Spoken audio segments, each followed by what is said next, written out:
Hello everyone. तो कैसे हैं आप सब? आई होप आप सब सही होंगे। मैं भी बढ़िया हूँ। तो अब जैसे कि आपको पता है, जो हमने ऑर्गेनिक इंट्यूटिव सीरीज स्टार्ट किया है, जिसमें फर्स्ट लेक्चर मेरा हाइपर कंजुगेशंस का था, second inductive effect, third mesomeric effect, fourth aromaticity. तो now we discuss comparison of bond length in our fifth lectures. तो चलिए स्टार्ट करते हैं। First, what is bond length? So you all know the average distance between nuclei of two bonded atoms in a molecules. If we discuss about these two atoms, atom A and atom B, this is a radius of atom 1 and A, and this is the radius of atom B. And now bond length is R1 plus R2. Bond length क्या होगा इन दोनों का? R1 और R2 क्या होगा इनका? Bond length होगा। And अगर हम बेसिक कॉन्सेप्ट की बात करें बॉन्ड लेंथ की, तो bond length depends upon first electronegativity. Bond length जो है हमारा, वो इलेक्ट्रोनेगेटिविटी पे डिपेंड करता है। अगर आपको पता है, हम ग्रुप में टॉप टू बॉटम आते हैं तो इलेक्ट्रोनेगेटिविटी डिक्रीज होती है। अगर हम fluorine, chlorine, bromine, iodine, HF, HCl, HBr, HI में डिस्कस करें, तो आपको पता है फ्लोरीन की इलेक्ट्रोनेगेटिविटी सबसे ज़्यादा होती है respect to chlorine, bromine and iodine.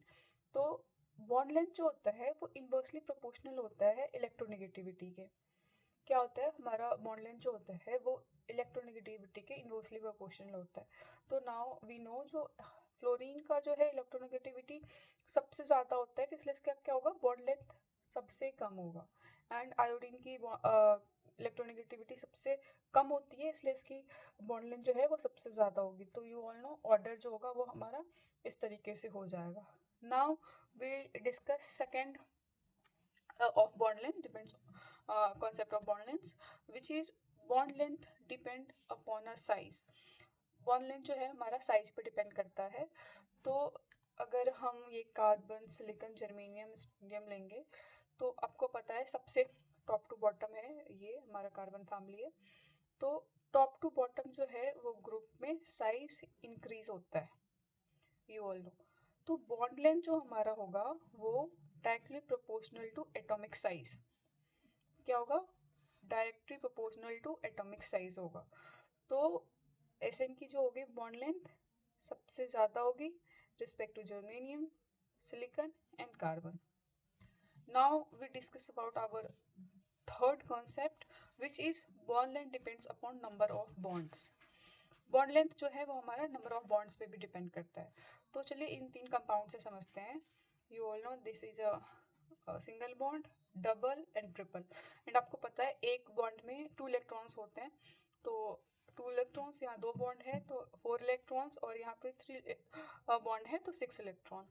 तो हाईएस्ट इलेक्ट्रॉन डेंसिटी ऑब्वियसली यहाँ पे 6 इलेक्ट्रॉन, ये अल्काइन ग्रुप है हमारा इस पे। तो हमारे इलेक्ट्रॉन डेंसिटी जो है वो इन्वर्सली प्रोपोर्शनल होता है बॉन्ड लेंथ के।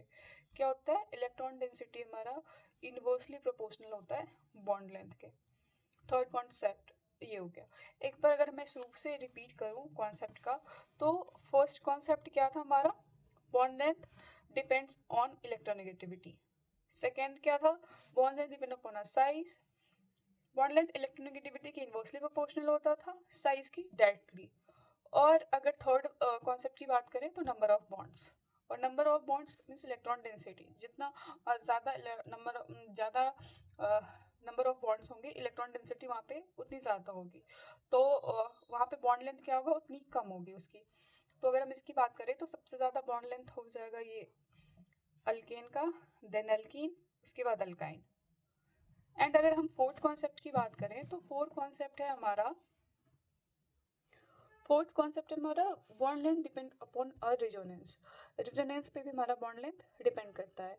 सिंगल बॉन्ड, रेजोनेंस में लेस डबल बॉन्ड, फिर रेजोनेंस में more double bond, then double bond, then triple bond. मतलब सिंगल बॉन्ड का जो बॉन्ड लेंथ होगा वो सबसे ज़्यादा होगा। अगर हमारा रेजोनेंस हो रहा है जहाँ पे, वहाँ पे नंबर ऑफ डबल बॉन्ड से देखेंगे, अगर कम डबल बॉन्ड है तो वहाँ बॉन्ड लेंथ ज़्यादा होगा। अगर रेजोनेंस में मोर डबल बॉन्ड है, वहाँ रेजोनेंस कम होगा। Then pure double bond, then triple bond. तो चलिए इस कंपाउंड से समझते हैं। फर्स्ट है हमारा CH3, CH2, Cl। जहाँ पे आपको दिख रहा होगा प्योर सिंगल बॉन्ड है। नाउ अगर हम यहाँ पे डबल बॉन्ड होगा, अगर हम इस की बात करें तो आपको पता है यहाँ पे रेजोनेंस हो रहा है क्लोरीन के लोन पेयर से इस अल्कीन का डबल बॉन्ड का यहाँ पे रेजोनेंस हो रहा है। और आपको तो ये तो अल्कीन ग्रुप है, ये बेंजीन है हमारा, यहाँ पे क्लोरीन लगा हुआ है तो यहाँ पे रेजोनेंस हो रहा है। तो अब ये प्योर सिंगल बॉन्ड है तो यहाँ पे इसकी बॉन्ड लेंथ जो है वो सबसे ज़्यादा होगी respect to resonance of double bond, then respect of resonance of triple bond.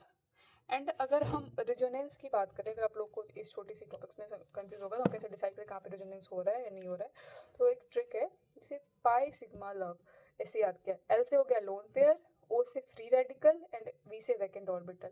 अगर ये एक प्रॉपर मैनर में प्रेजेंट है तो मतलब वहाँ पे रेजोनेंस हो रहा है। अगर हम इन तीन कंपाउंड की बात करें तो आप देख रहे हो ये एल्कीन है, ये भी एल्कीन है, ये वैकेंट ऑर्बिटल है, यहाँ पे लोन पेयर है, रेजोनेंस हो रहा है, double single lone pair, double single, यहाँ पे पाई सिग्मा का रेजोनेंस हो रहा है, यहाँ pi sigma and vacant orbital मतलब पॉजिटिव चार्ज है तो यहाँ इसका रेजोनेंस हो रहा है। अगर हम इस क्वेश्चन की बात करें तो आपको दिख रहा है यहाँ पे प्योर सिंगल बॉन्ड है, मतलब इसका जो है बॉन्ड लेंथ सबसे ज़्यादा होगा। यहाँ पे एक डबल बॉन्ड प्रेजेंट है, इसका उससे कम, यहाँ पे दो है तो इसका सबसे कम होगा। आई होप आपको ये बॉन्ड लेंथ वाला कॉन्सेप्ट समझ में आ गया होगा। नेक्स्ट वीडियो में हम नेक्स्ट पे बात करेंगे, तो तब तक के लिए thank you so much. If you like my videos, please share with your friends and subscribe my channel. Thank you so much.